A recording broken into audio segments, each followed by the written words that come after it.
And some teachers will say that they're fully enlightened and fully realized and they're totally empty. And then some teachers will say they've had awakenings and there's still stuff moving through or still stuff changing, which is what I would say.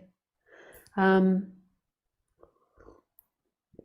don't subscribe to the idea that there'll be an endpoint on the human level as to the personal development of that and the relaxing of this body and the relaxing of these dynamics and this karma. I don't see an end to it. Because I don't really see it as a personal thing. I don't see it as my awakening and that there is something called Lisa. Lisa is always changing and evolving and expanding. And once she dies, then this energy and this information will go into other parts of life, like nothing dies, and then that life evolves further. We always look at ourselves as one limited thing. It's like I'm fully realized and that's the end of it. And when I die, this body will be out of the realms of birth and death and I've got nothing else to do with the rest of life. Like I'm enlightened and you're not. Whereas I see it as a thing of life, like life is evolving and enlightening itself. And there was awakenings and shifts that happen here. And I ended up in the position where I started speaking, more than likely because I began to feel like I first of all started speaking because of the love of it, because there was a love to speak, but also I felt like there was a profound insight here to share. But it just became now the pattern and the way of it that I speak. But I certainly don't see myself as a guru. I certainly don't see myself as enlightened. I equally don't see myself as unenlightened. It's just life happening. And we're just all on this massive, like crazy, random journey called life that is in this state of evolving and expanding. And there's been a realization here, a deep realization and knowing, and this energetic shift that happened that knows that who I am is no one thing in life, but all things in life. And really, I think that all humans know that, or all life knows that, but the humans just get confused with identifying with things, whereas who you actually are is this life, is everything. And I certainly think that I've got things to learn and that I will carry on learning, and I'm excited to learn and I'm excited to evolve and I'm excited to become nicer and opener and more balanced. Like that's exciting to me on the human level.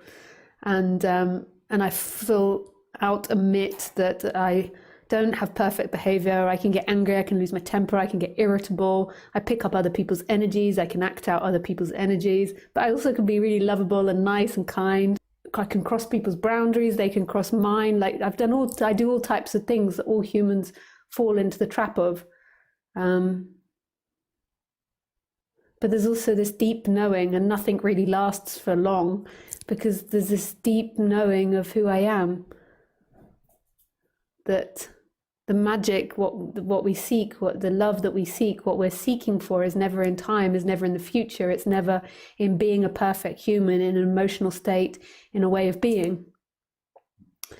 So on the human level, Lisa is on this journey, but on the absolute level, there is no journey. There is only this moment, and this moment is free. This moment is empty and full simultaneously. And that's beautiful.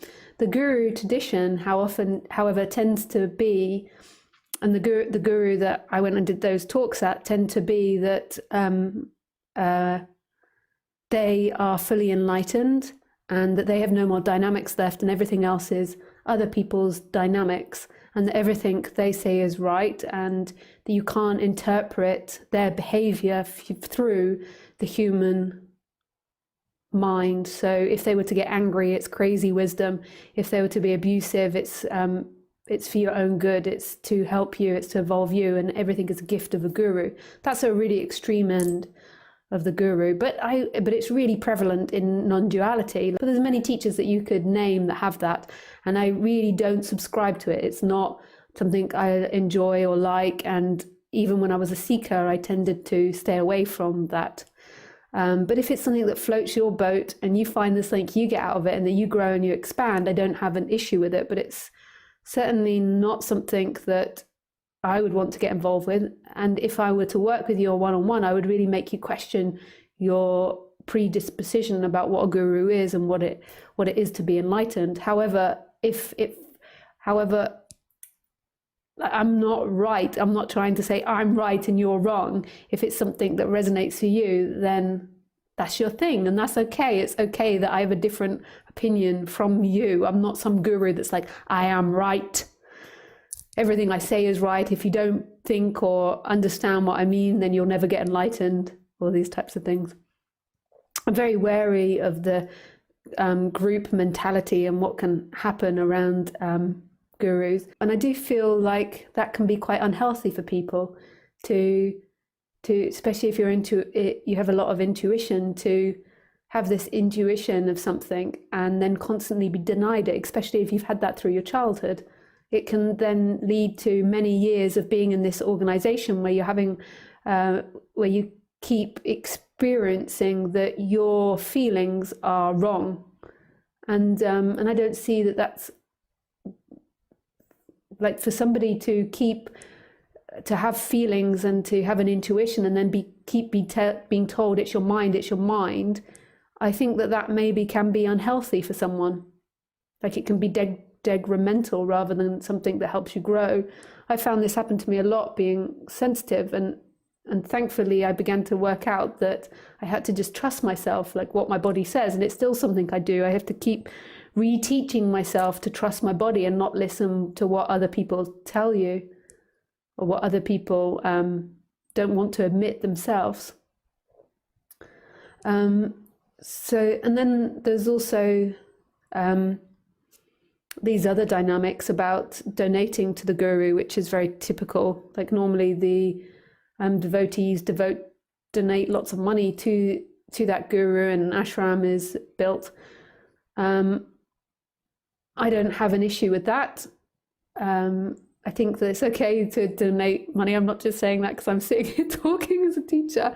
I don't have an issue with people donating their money as long as they're not talked into it, as long as they're not convinced that they will become more enlightened or more pure or more free if they give money or if they give something up for the guru. I think that obviously if that does happen, if you've got an open heart and an open mind and you're really willing to investigate things, if that does happen to you, and you're willing to admit it and to feel it and to see it, then you can expand from that and everything can be your teacher rather than the particular person. But I've also been involved in organizations and no organizations where they go out trying to recruit people and trying to get people to donate large sums of money to them. And people can be very vulnerable and very lost and very alone, and they can have lots of really tragic events happening to them. And then an organization comes along and makes them feel loved and makes them feel part of something, and then they give away all their money, which ultimately, if you're really dedicated to this path, everything can be something that makes you grow. But I don't want to ever be involved in organizations that do that. And I don't want to ever, because I speak about Advaita and non-duality and gurus, I don't want to ever promote that in any way. I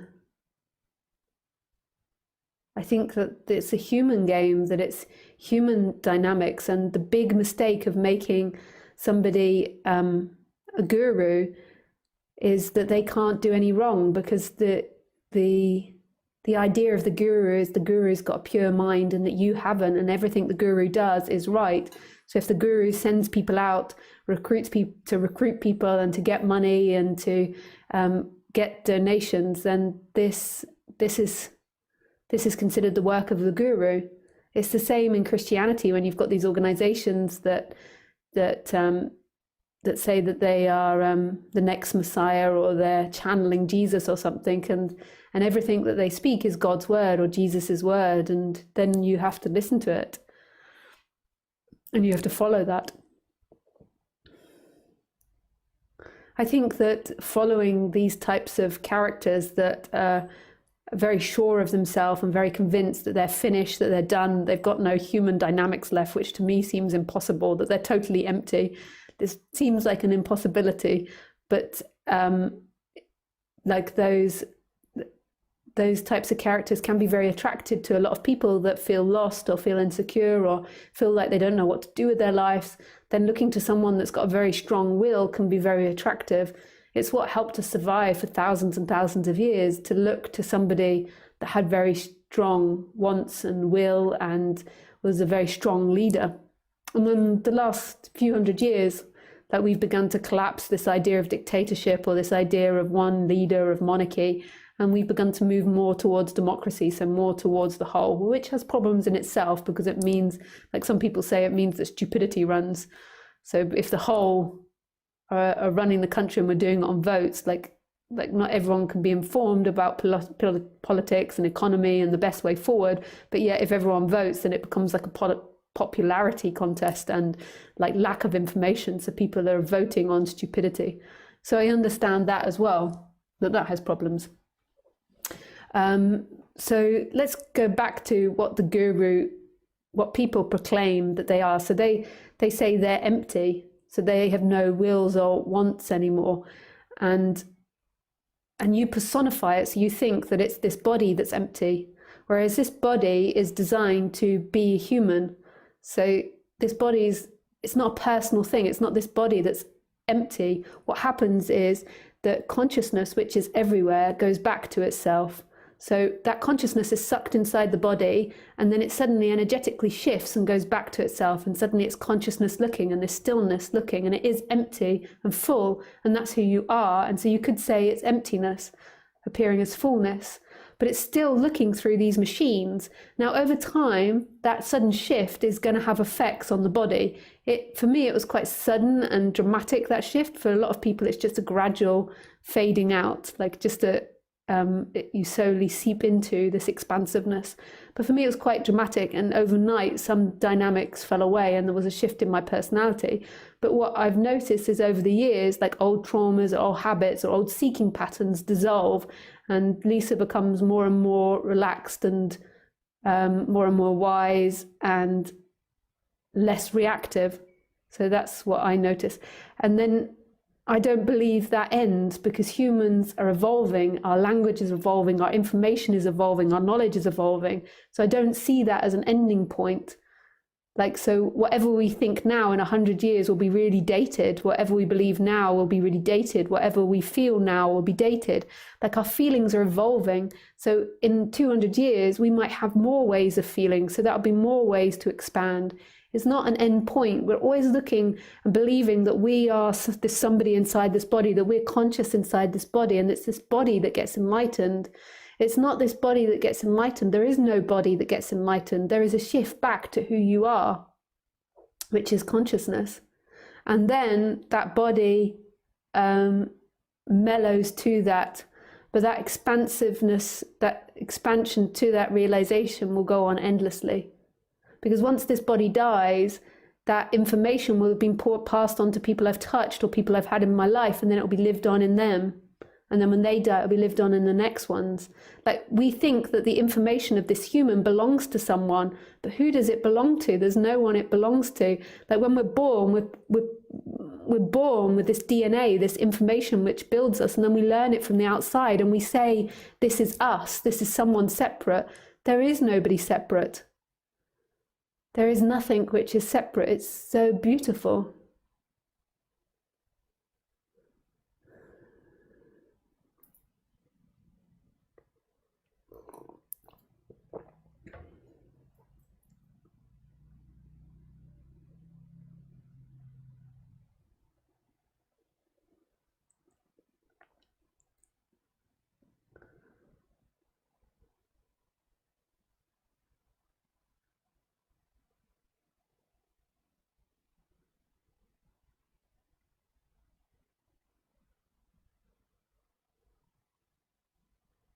It's nobody's realization. Nobody becomes free. So any dynamic is possible in freedom. Anger, sadness, crying, worry, stress, happiness, joy, excitement. The difference might be, more than likely is there's a getting over of it quicker. So it processes through the body quicker. But we're constantly looking for a human that's enlightened, because that fulfills our story of ourself. Like, so we imagine this other person that gets enlightened, and then it fulfills our story because we want to become enlightened, or we want this external character that's seen as a godlike figure in our life, and we want to have a relationship with them, and we want to worship another human, and we want to believe that humanity is above all life forms and can get enlightened and see it as a god. We're always doing that throughout society, trying to mix the gods to the humans, and the humans to the gods. And this is completely impersonal. Like right now, you think that I'm speaking as a human. It's coming through the color of Lisa. So all the information that Lisa's learned and the way that she can speak, like I'm not communicating non-duality to you in French. I would love to be able to suddenly do that, but I do it in the pattern of Lisa. But yet it comes from nowhere. And this moment is just coming out. It's life speaking me, just like life programming in all this information into this body. It's so beautiful.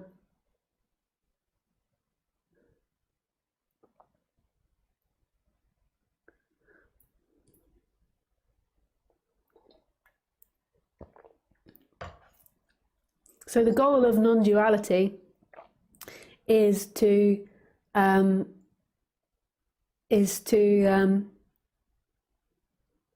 this movement, this energetic movement back to yourself, which is an expansiveness.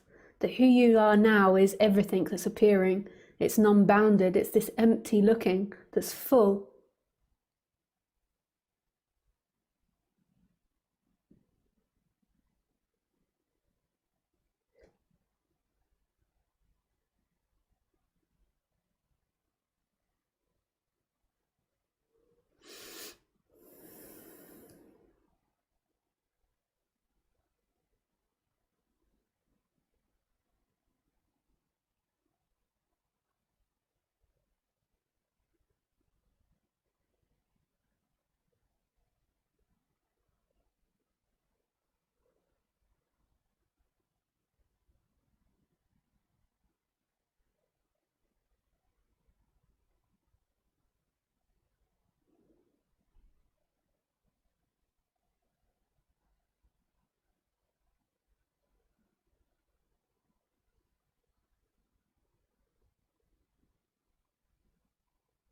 So am I against having a guru? Yeah. Yeah, just intuitively it says, yeah, I'm not into that thing, that being this whole guru dynamic, really not. I'm not against having a teacher, so somebody that you become close to and they help and they guide you. But this whole guru phenomenon I'm really not into. Like, so we learn this information off each other. So somebody that you come close to or someone that you listen to, and they help point things out to you and you expand and you see a shift. But this whole big thing of a guru, of that everything the guru does is perfection and there's nothing wrong the guru can do, I really don't subscribe to that. And I think it's a very dangerous philosophy. I can understand how it evolved, because when the mind is going crazy and when the mind is really identified, like having that idea helps somebody focus on, or somebody trusts somebody else, that what their mind is projecting isn't true. So I can understand why it came about, but I think it's very dangerous. And I think more than likely the people that step into those roles are characters without empathy. Because I think if they did have empathy and sensitivity, they wouldn't be able to do it. I did once read in a book about gurus that you had to have a very big ego in order to be a guru.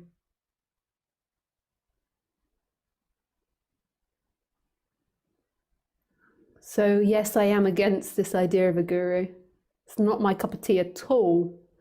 However, if you find yourself in the situation with a guru and you find you've done that for many years, then I think that everything is a gift, and that life is your teacher. This human being is human. They might not be speaking from ego, but they're going to be acting out their human patterns. They might be teaching you something really profound as well. If you're manipulating someone into donating you money through their vulnerability and their weakness, this is abuse. But on the absolute level, of course, it's not abuse. There's nobody to blame and it's nobody's fault. There's not really an abuser and a victim. But it doesn't mean that in the human world we don't stand up to these actions and say it's inappropriate. Because to me, that is inappropriate. It crosses my boundary. And then so then I got told that I wasn't enlightened and there was something wrong with my realization, and that was fine. And then I also got quoted that we couldn't possibly understand this guru because he works in ways that a conditioned mind can't, a conditioned dualistic mind couldn't understand. And we sort of finished after that. I just wrote back and was like, you've given this person a lot of power. And that means that they can never break a human law. Everything they do is divine. That's very dangerous.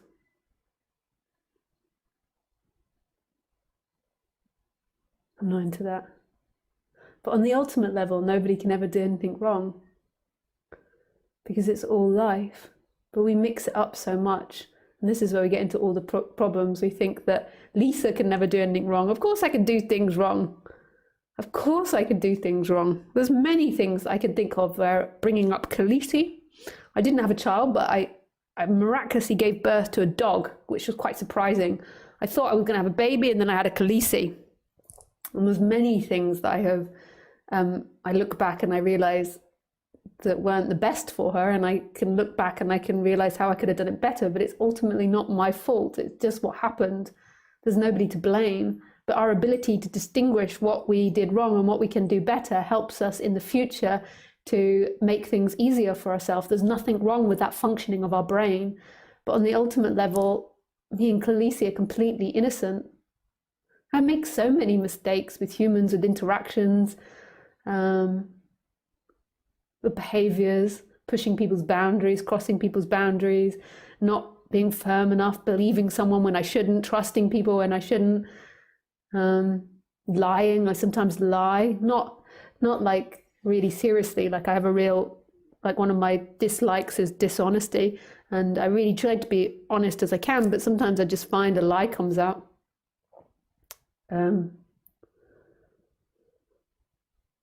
Sometimes it's so far removed, like I'll tell a little white lie and then it's still so far removed.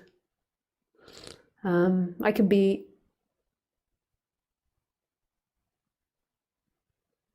I used to say that I was manipulative, like I can be manipulative, but I think that's too harsh. It's not manipulative, it's just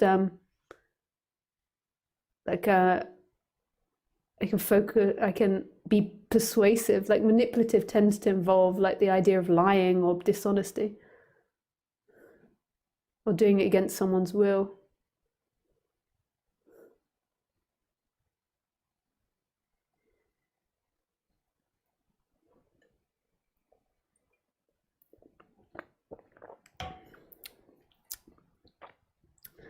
Okay, so that's enough of my ramblings.